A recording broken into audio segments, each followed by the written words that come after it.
Boa noite a todos, aos amigos que estão aqui reunidos no Centro Espírita Vinhas do Senhor, aos irmãos que nos encontram em casa, assistindo, nos prestigiando nessa noite de estudo.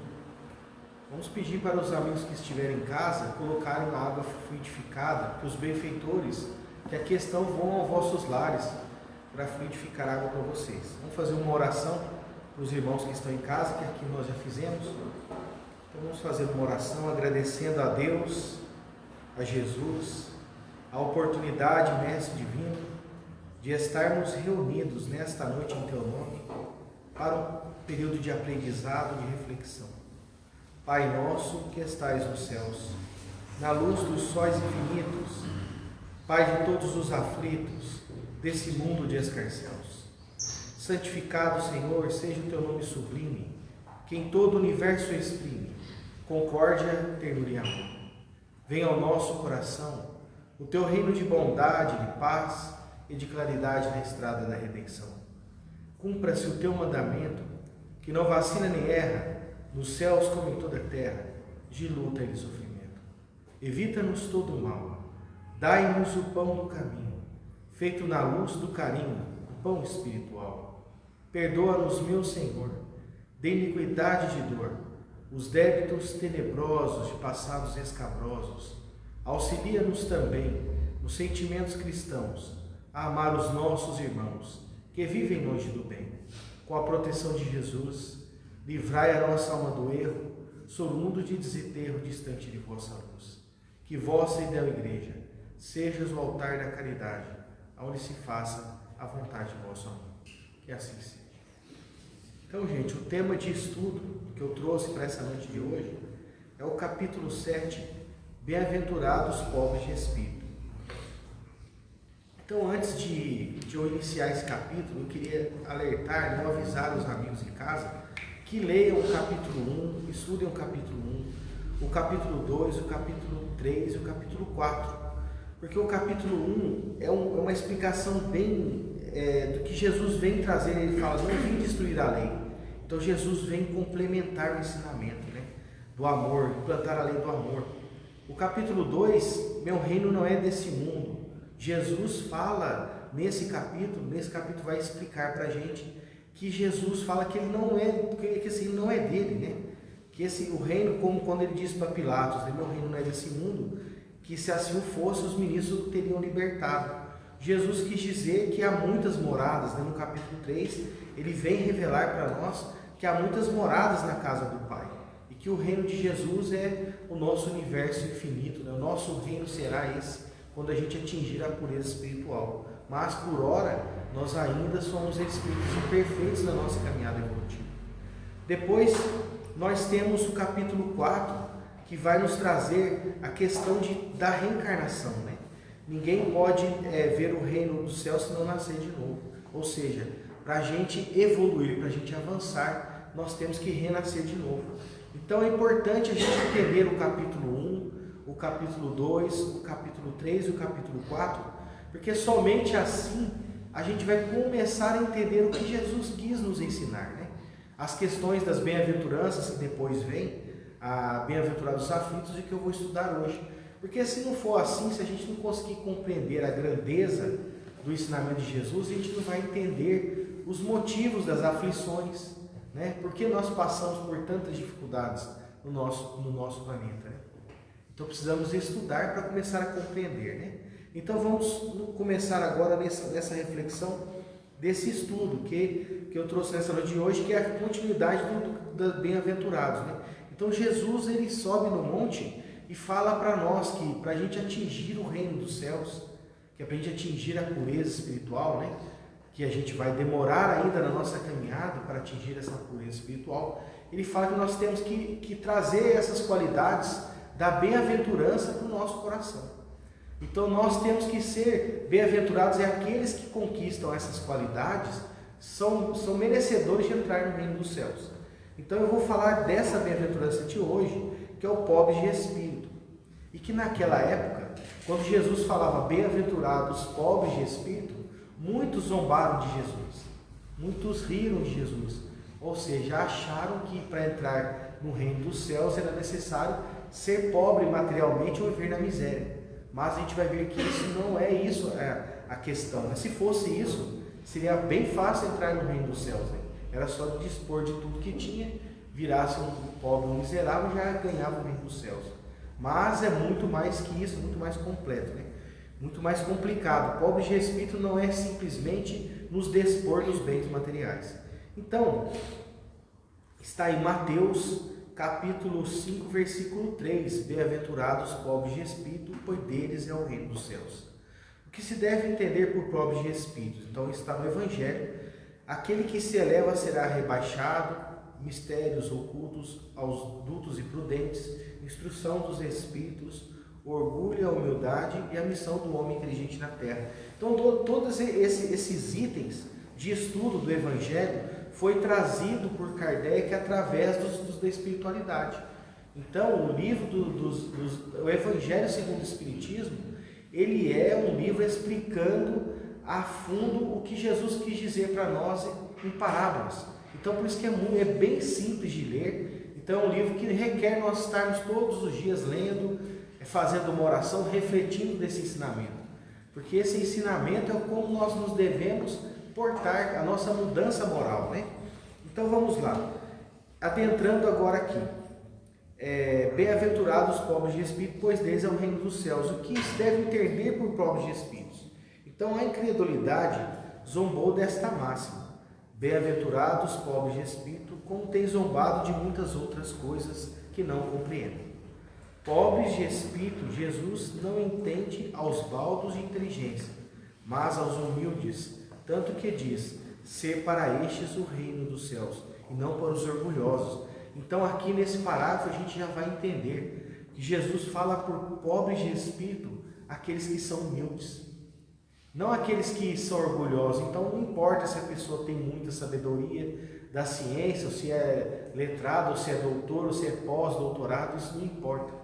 O que importa é a humildade que a pessoa vai ter. Você pode ter todo esse conhecimento e ser humilde, mas aquele que também não tiver nenhum conhecimento de ciência e for humilde, é dele o reino dos céus, né?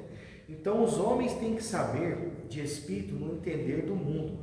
Formam geralmente tão alto conceito de si mesmo e da sua superioridade, que considera as coisas divinas como indignas de lhe merecer atenção, concentrando sobre si mesmos e seus olhares. Eles não podem elevar até Deus.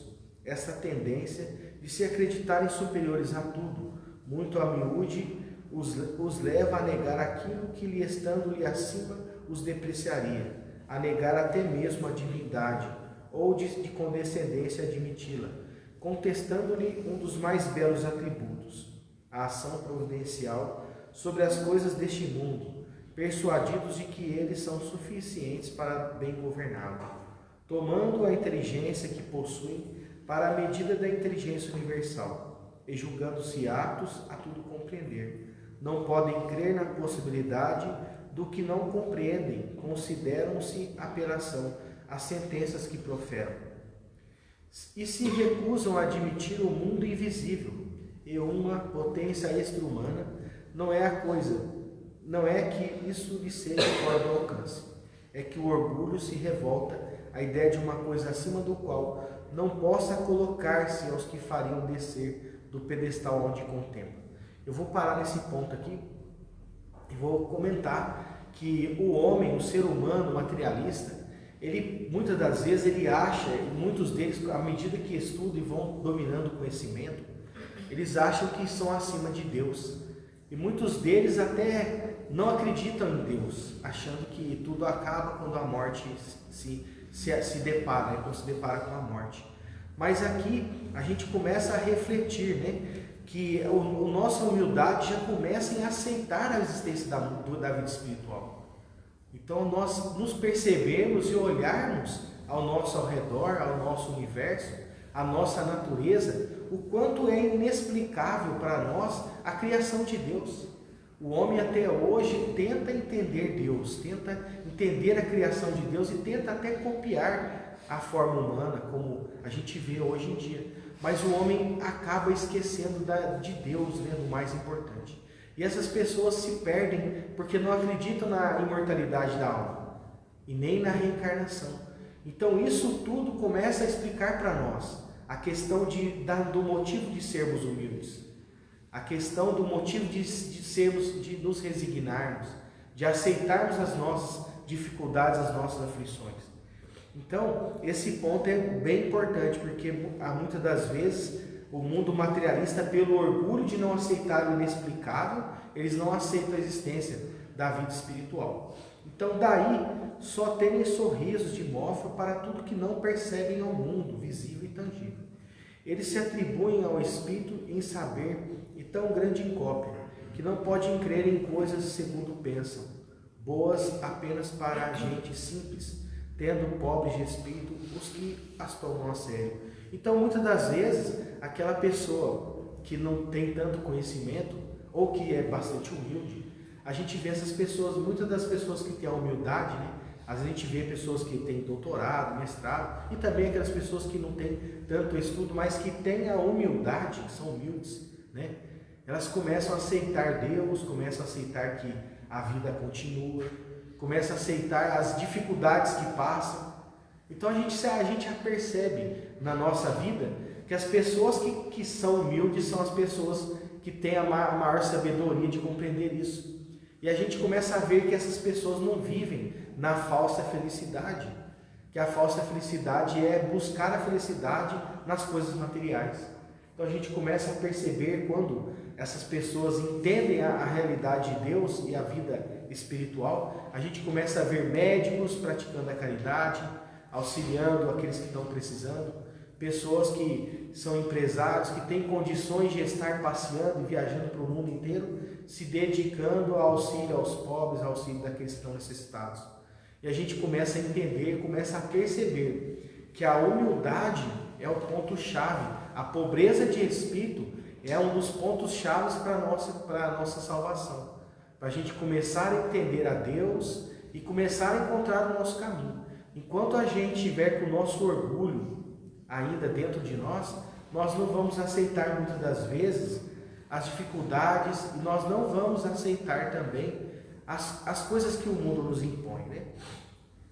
Entretanto, digam e disseram, forçoso lhes será como os outros, no mundo invisível, de se encarcerarem. Então, e lá que os olhos lhes abrirão, lhes reconhecerão o erro que caíram. Deus, porém, que é justo, não pode receber da mesma forma aquele que lhe desconheceu a majestade, e outro que humildemente se lhe submeteu às leis, sem aquinhoar em partes iguais. Dizendo que o reino dos céus é simples, quis Jesus significar que a ninguém é concedida a entrada nesse reino sem a simplicidade de coração e sem a humildade de espírito, que o ignorante possuidor destas qualidades será preferido ao sábio que mais crê em si mesmo do que Deus em todas as circunstâncias. Jesus põe a humildade na categoria das virtudes que aproximam de Deus e o orgulho entre os vícios que dele afastam a criatura. E a isto por uma razão muito natural, a de ser a humildade um ato de submissão a Deus, ao passo que o orgulho é a revolta contra ele. Mais vale, pois, que o homem para a felicidade do seu futuro seja pobre em espírito, conforme entende o mundo, e rico em qualidades morais. Então aqui ele finaliza, ele termina, né, falando que muitas das vezes essas pessoas que têm esse orgulho, né, que não aceitam a humildade, não aceitam as dificuldades que estão passando, quando elas desencarnam, elas vão deparar com um mundo espiritual bem complicado. Aí essas pessoas vão adentrar nas regiões de sofrimento. E por lá vão ficar nessas regiões de sofrimento até aceitar a humildade, até se ajoelhar perante Deus e entender que nós ainda somos criaturas, né, humildes em evolução. Mas ele fala que o reino dos céus vale mais para aquele que é pobre de conhecimento, mas é humilde de coração, do que o sábio que é orgulhoso. E ele fala que o reino dos céus vai ser para esses que são os humildes de coração. E aí a gente começa a entender o quanto é difícil essa bem-aventurança. Ser pobre de espírito é ser humilde. E aí a gente fala, humilde não é ser humilde de pobreza, não é a gente não ter bens materiais ou se tem desfazer de tudo. A humildade é não ser orgulhoso. E aí a gente começa a pensar, às vezes se alguma pessoa vem diante de nós e fala algum comentário, olha, você não está com uma roupa bonita, ou você não está bem, ou qualquer coisa que alguma pessoa fale para nós, a gente já se ofende, porque nós ainda somos muito orgulhosos. Nós às vezes somos testados durante todo o tempo, né? E a gente não aceita. Você pode, até se a gente comparar tanto os homens quanto as mulheres, mas as mulheres mesmo, se uma mulher chegar para outra e falar, olha, seu vestido não está bonito, ou seu cor de cabelo não está bom, ali já começa a intriga ou a discussão, porque as pessoas, nós ainda somos orgulhosos, nós não aceitamos ainda esse questionamento, nós não estamos abertos à nossa humildade, a gente sempre acha que somos mais ou que temos mais que o outro, né? Então aí começa a nossa tarefa de perceber que nós temos que desenvolver a humildade, né? E às vezes essas pessoas vêm ao nosso encontro para testar se nós somos humildes, né? Então essa questão da humildade é um tema bem complexo. Então vamos seguir, né, no que Jesus fala, né, das crianças. Aí ele vai falar das crianças, né? Como que as crianças são humildes, né? A gente pega os pequeninos, né? E ele fala, olha, vocês têm que olhar o exemplo das crianças, né? Porque a gente vê num parque, se a gente colocar as crianças para brincar num parque, mesmo aquela sendo abastada, sendo filho de rico, e aquele outro sendo bem miserável, as crianças não vão ver diferença, elas vão brincar. Agora eu me recordo bem que na escola, né, a gente já vê essa separação, né? Na escola, nos locais, nas empresas, todos os locais, a gente começa a ver a separação. Olha, aqueles ali são os ricos, vão ficar por aqui, os pobres vão ficar por ali, e não se misturam, né? Então a gente começa a ver já a questão do orgulho, né? A falta de humildade, né? Às vezes a gente esquece também que e depois a gente vai ver que depois que Kardec coloca, né, no Livro dos Espíritos, mas a questão do dinheiro é uma questão de provação, e a questão de você vir sem o dinheiro também é uma questão de provação. Uma é para desenvolver a humildade.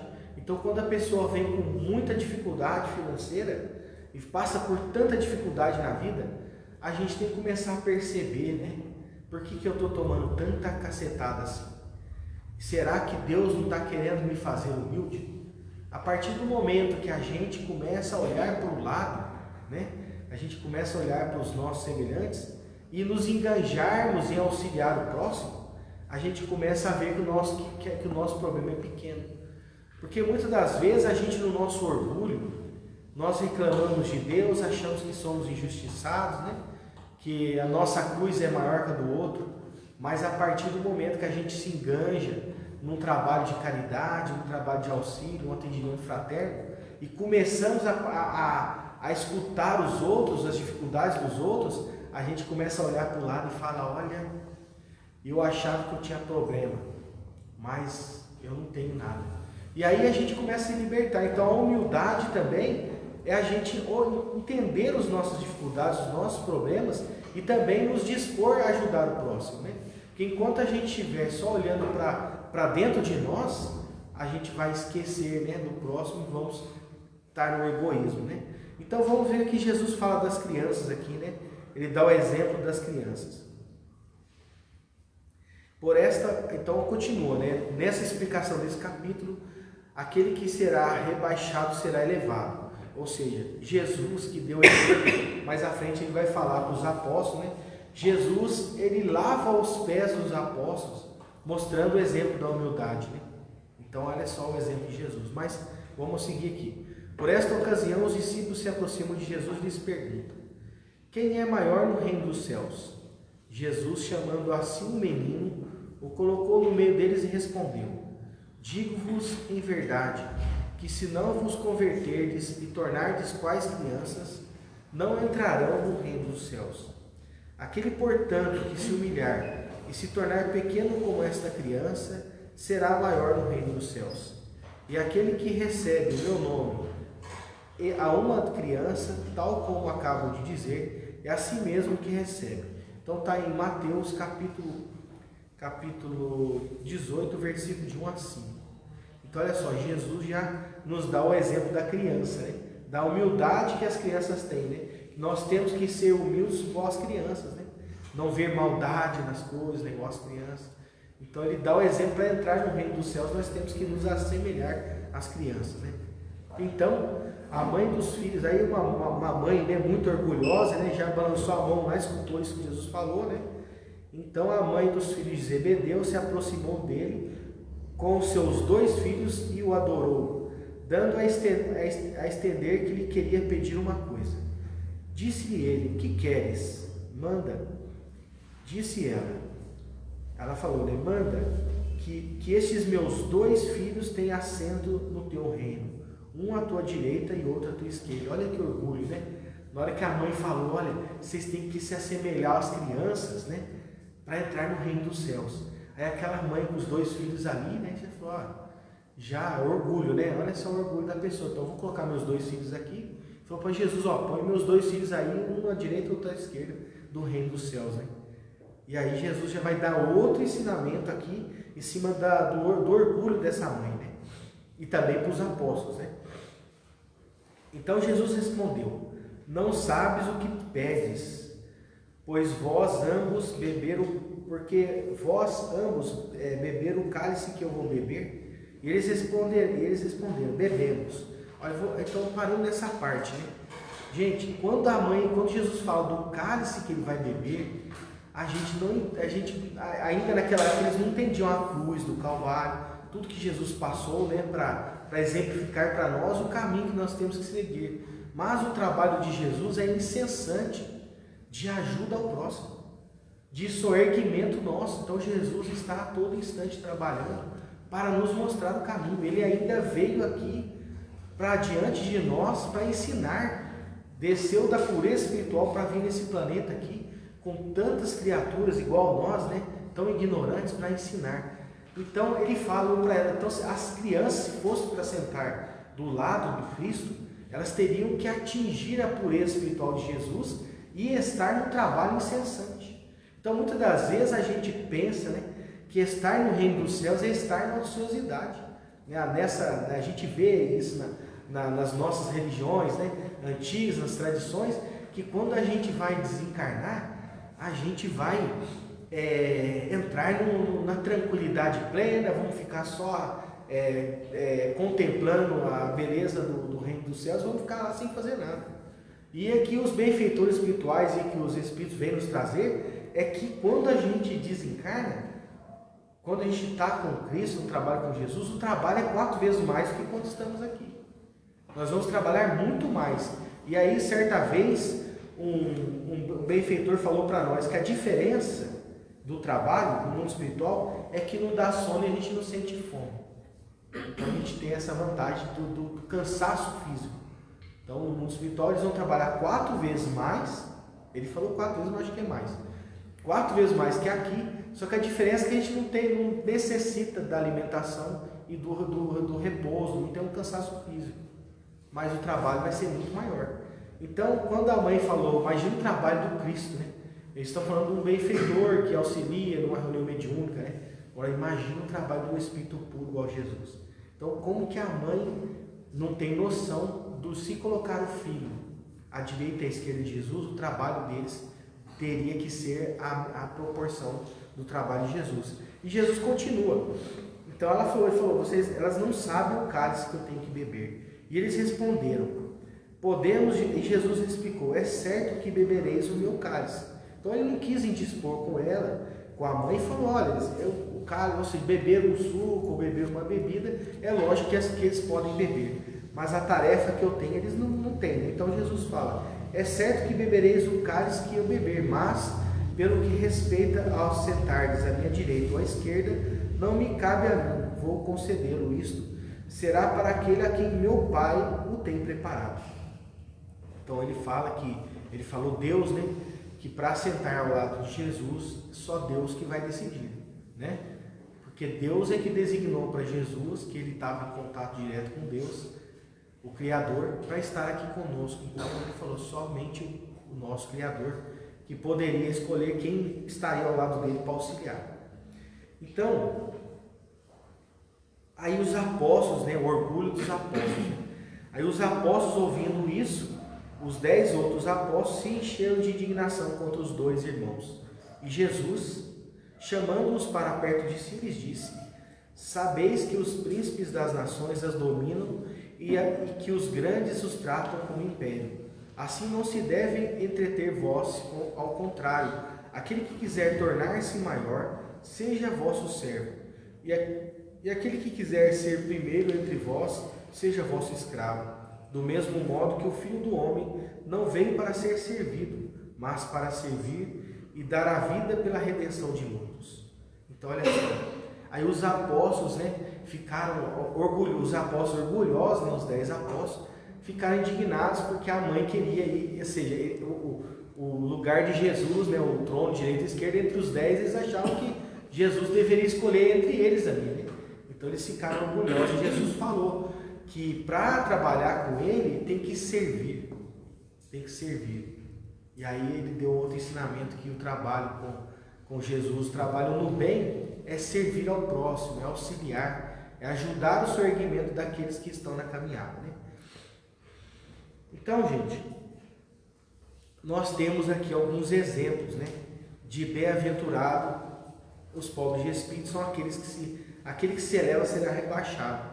Então eu vim trazer aqui alguns exemplos. O Espiritismo vem confirmar os ensinamentos, exemplificando e mostrando que os grandes do mundo dos espíritos são os que foram pequenos na Terra.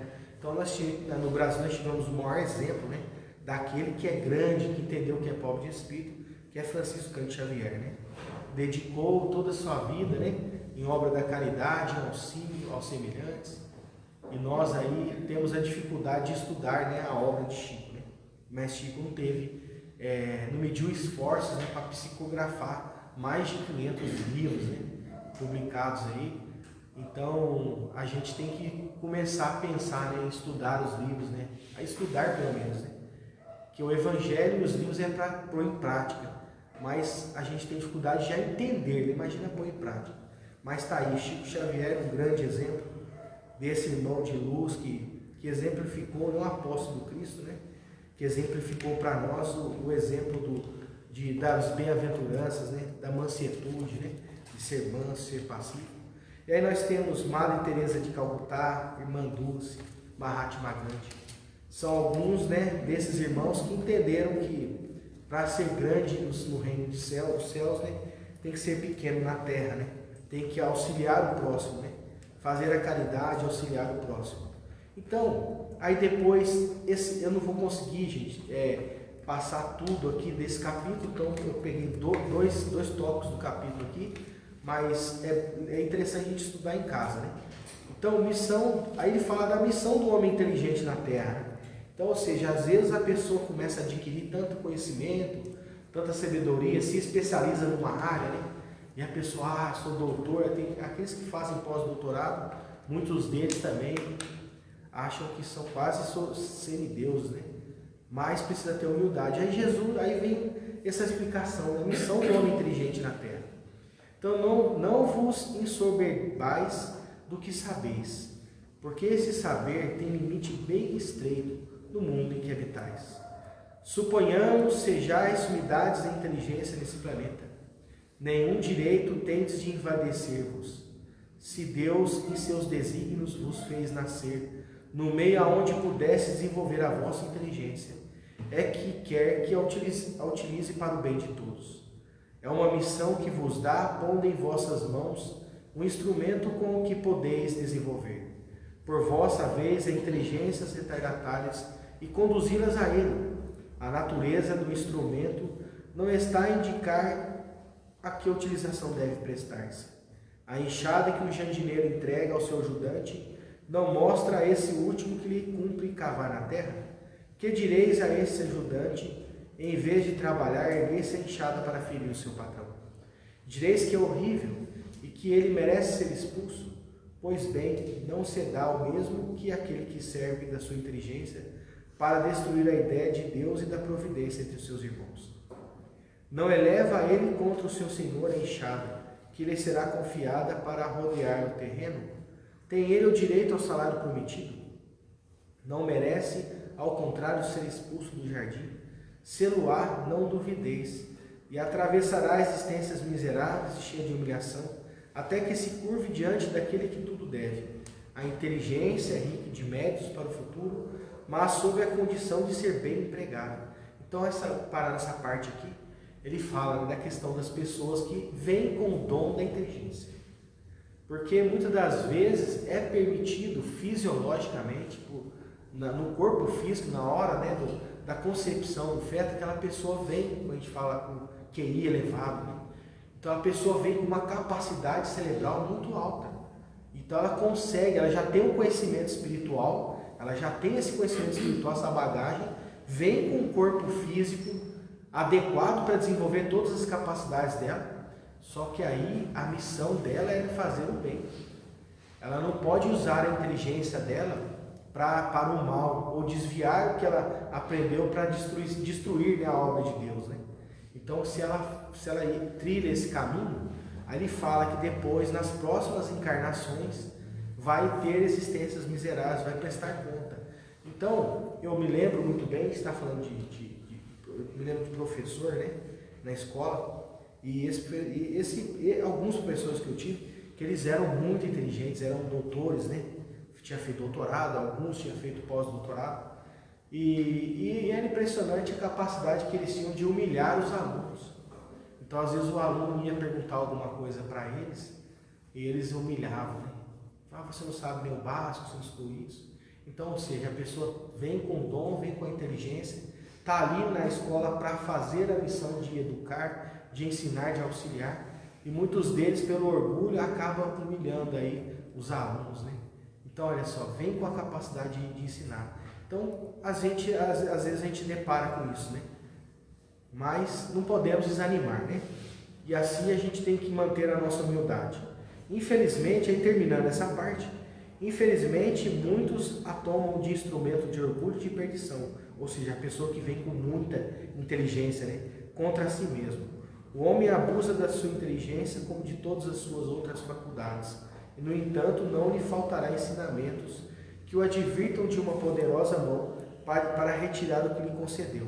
Então está aqui o Espírito Ferdinando, Espírito Protetor, Borteax, 1862. Então, a gente já indo para a parte final, né, do nosso estudo, Kardec nos traz, né? Então, o que Kardec nos traz sobre isso? Em dizendo que o reino dos céus é para os simples, Jesus quer dizer que ninguém é nele admitido sem a simplicidade de coração. A humildade de espírito é que o ignorante que possui essas qualidades será preferido ao sábio que crê mais do que si do que em Deus. Então está em Kardec, né? Kardec, 1884. Está na obra de Kardec. Então a gente começa a ver isso, né? Kardec trazendo para nós que é preferível uma pessoa que não tem tanta inteligência, mas que tem a simplicidade, do que um sábio que acredita, né, que é em Deus. Qual é o maior obstáculo para o progresso? Está no Livro dos Espíritos 785. O orgulho e o egoísmo. Refiro-me ao progresso moral, enquanto o intelectual se efetua sempre. Então, ou seja, o intelectual, o nosso desenvolvimento do conhecimento, a gente sempre vai avançar. Cada encarnação que nós temos, o planeta vai evoluindo, intelectualmente a gente vai aprendendo mais. Mas o progresso moral que é o difícil. Então a maior chaga nossa nesse planeta que nós estamos, no planeta Terra, né, em provas e expiações, em curso, nós estamos em transição planetária, a maior chaga nossa é o orgulho e o egoísmo, né? E aí a gente tem que combater isso com a caridade e a humildade, né? Então está explicando aqui no Livro dos Espíritos. Depois, 807. O que se deve pensar dos que abusam da superioridade de suas posições sociais para que em proveito próprio oprimir os fracos? Olha que pergunta interessante, né? Então a pessoa, ela acha superior, ela vem em uma posição superior, ela é mais inteligente, e ali tem várias pessoas, né, disposta a trabalhar numa empresa ou para auxiliar aquela pessoa que vem com tanta inteligência. Mas ela, o que ela faz com a inteligência que ela tem? Ela oprime, a pessoa explora, escraviza, né? O que vai acontecer com essa pessoa que Deus deposita para ela a inteligência, a capacidade de trazer o progresso, mas ela oprime o próximo e os fracos, né? Então, aqui os Espíritos respondem: merece anatema, ai deles, serão a seu turno oprimidos, renascerão numa existência em que terão de sofrer tudo o que tiverdes feito aos outros. Então, gente, às vezes a gente tem que começar, se a gente estiver sofrendo muito nessa encarnação, está muita dificuldade, comece a fazer a caridade. Porque quando a gente começa a fazer a caridade, os benfeitores espirituais vão olhando para nós e vão vendo que a gente está melhorando. E aí as nossas provações, as nossas dificuldades, as nossas quedas, né, vão ser suavizadas. Então não é que a gente nasceu aqui e estamos sofrendo, temos que sofrer, nós fizemos o mal na vida passada, nessa vida, tudo o que acontece comigo, eu vou ter que resgatar. A doutrina espírita não é isso, gente. Nós sabemos que fizemos equívocos na vida passada. Nessa vida, nós podemos atenuar ao que nós vamos colher. A semeadura é livre, a colheita é certa. Isso é fato. Mas nós podemos atenuar as colheitas ruins a partir do momento que nessa vida nós começarmos a semear coisas boas. Então vamos começar a semear coisas boas, fazer a caridade, auxiliar o próximo, nos modificar interiormente, sermos melhores com os nossos familiares, com os nossos semelhantes. Aí a partir disso, mesmo que nós formos tão devedores, os benfeitores vão olhar para nós e falar: olha, vamos tirar um pouco do peso dele agora, que ele aprendeu agora. Não é assim? A gente começa a aprender, porque a gente sofre para aprender. A partir do momento que a gente começa a aprender, o sofrimento diminui. E a gente vai diminuindo e aí a gente começa a ver que as coisas vão ficando diferentes. Mas enquanto a gente ficar lamentando, reclamando e não auxiliar o próximo, aí a gente vai continuar perecendo nos problemas, né? Então vou fazer, o tempo já estendeu, eu tinha mais duas coisas para ler para vocês aqui, mas vamos fazer uma oração de encerramento, né? Então, gente, fica para todos nós aqui a reflexão da humildade no coração, da gente poder entender, né, que nós estamos aqui, somos espíritos ainda imperfeitos, que nós temos que avançar, nós vamos passar por dificuldade, porque todas as dificuldades que nós passamos é um aprendizado para nós que somos imperfeitos. Mas a partir do momento em que a gente se dedica a auxiliar o próximo, as coisas para a gente começam a ficar diferentes. A primeira coisa que começa a ficar diferente é que a gente começa a perceber que os nossos problemas são pequenos perto dos nossos semelhantes. Então, gente, vamos elevar o nosso pensamento, né? Agradecendo a Deus, agradecendo a Jesus, a oportunidade, Mestre Divino, de estarmos reunidos aqui em Teu nome, de podermos estudar e refletir um pouco mais do que o Senhor nos ensinou. Vou fazer a prece de Cáritas, gente, para encerrar nosso estudo dessa noite de hoje. Deus, nosso Pai, que sois todo poder e bondade, dai força àquele que passa pela provação, dai a luz àquele que procura a verdade, põe-te no coração do homem a compaixão e a caridade. Deus, dai ao viajor a estrela guia, ao aflito a consolação, ao doente ao repouso. Pai, dai ao culpado o arrependimento, ao espírito a verdade, à criança ao guia, ao órfão Pai. Senhor, que a vossa bondade se estenda sobre tudo o que criastes. Piedade, Senhor, para aqueles que não vos conhecem, esperança para aqueles que sofrem. Que a vossa bondade permita aos Espíritos Consoladores espalharem por toda parte a paz, a esperança e a fé. Deus, um raio, uma faísca do vosso amor pode abrasar a terra. Deixai-nos beber nas fontes desta bondade fecunda e infinita, e todas as lágrimas secarão, todas as dores acalmar-se-ão. Um só coração, um só pensamento subirá até vós, como um grito de reconhecimento de amor. Como Moisés sobre a montanha, nós vos esperamos de braços abertos. Ó bondade, ó beleza, ó perfeição. E queremos de alguma sorte merecer a vossa misericórdia. Deus, dai-nos a força de ajudar o progresso, a fim de subirmos até vós. Dai-nos a simplicidade pura, a caridade pura, dai-nos a fé e a razão. Dai-nos a simplicidade que fará das vossas almas o espelho aonde refletirá a vossa imagem. Caritas. Gente, uma boa noite a todos, fiquem com Deus, uma excelente semana a todos.